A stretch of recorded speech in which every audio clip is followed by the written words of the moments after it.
Hello everyone, welcome to Money Wednesday. And as I promised, in the next 30 Wednesdays, we are going to be embarked on 30 luxury expenses that the society has made you believe are normal when they are not. And I did mention that many of these luxury expenses are going to be touching a nerve for many of us, but in such an instance, if it happens to you, please don't take offense. Make sure that you look into yourself, check why this is offending you, this is touching a nerve for you, and make the necessary, adjustments and changes for your own peace of mind, okay? The one we're talking about today is, don't kill the messenger, but yes, sending money back home while neglecting your own financial needs. Did you get it? Yes. Sending money back home while neglecting your own financial needs.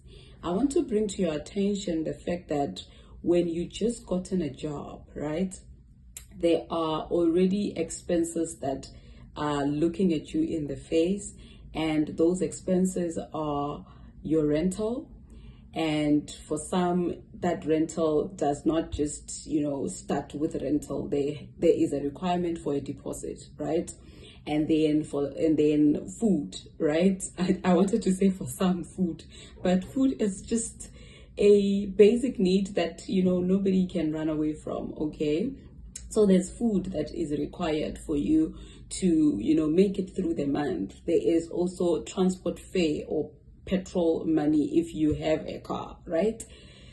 Those needs require you to actually have money that is called starter pack money. But for some people, that starter pack money is not there to assist them to, make it through the first month of employment. So now imagine you have to send money home from the salary that you just got, your first salary. Okay. I still say it's a luxury expense simply because if you had not gotten a job in the month, for example, of May, right, your family would still have survived the month of June, the month of July, August, September, October, and November, right? And I say that not to try to be insensitive, but to show you that there's always a will, or rather, there's always a way, and people always make plans for their own survival. So it shouldn't be made to look like when you just gotten a job, now you all of a sudden adopted, all these responsibilities and expenses of your family. That is crippling you and is actually establishing you into, or rather initiating you into this generational trend that your parents are already trapped in. And if you don't do or make any necessary changes as things stand while you just gotten your job, Dagabao, I tell you, you're gonna be in the same situation that your parents are in the next years of your life, right? So what are the suggestions, that, we can put in place? I have made a video talking about different categories of investments. I'm going to suggest that you take or establish one or two or three of those investments from the salary that you're going to be receiving from that particular job that you just got. With that being said, it then means your family is not receiving money from you at least for 1.5 years or 2 years or 3 years, if you want to push it to that. I promise you they will survive. I don't mean to be brutal, but they will survive. The same way they were surviving, and they were going to survive if you were unemployed for 3 years.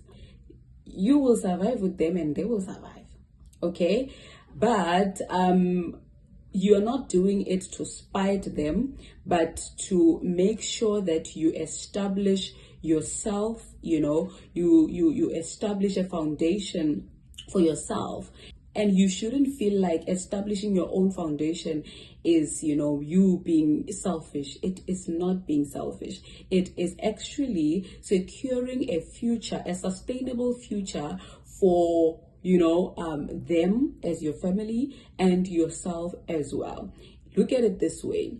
If you take your salary, establish, let's say, for example, real estate, buy a property and then you put tenants there and then you're renting somewhere else, you have a property that pays for itself, or you are also paying, over and above, for it. And in just maybe 10 years, you could have finished, paying it, because it would be a double payment from your salary and also from the tenant, okay?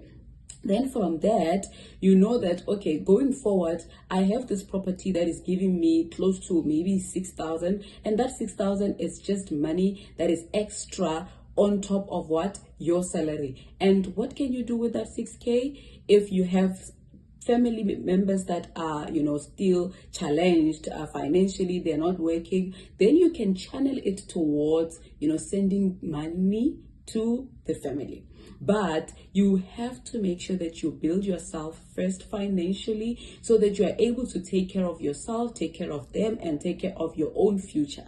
Okay, so that is just a little bit of an example that I had to make, so that you see that establishing your own foundation first is not a selfish move.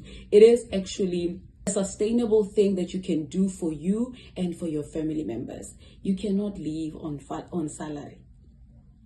You cannot depend on salary. Okay, so I know it might not be the most, interesting subject that many immigrants or first generation communities want to talk about, but it is a subject that needs to be discussed. And the current generation that just actually graduated from varsity are the ones that should be, implementing this particular new move in a quest to do what? To cut off this generational trend that has been going on over and over the previous years, aka black tax in the African community.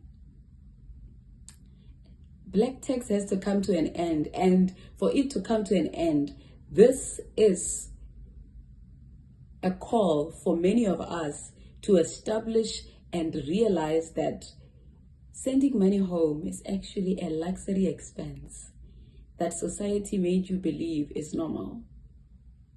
But if you just establish your own, or you secure your own foundations first, and then be left with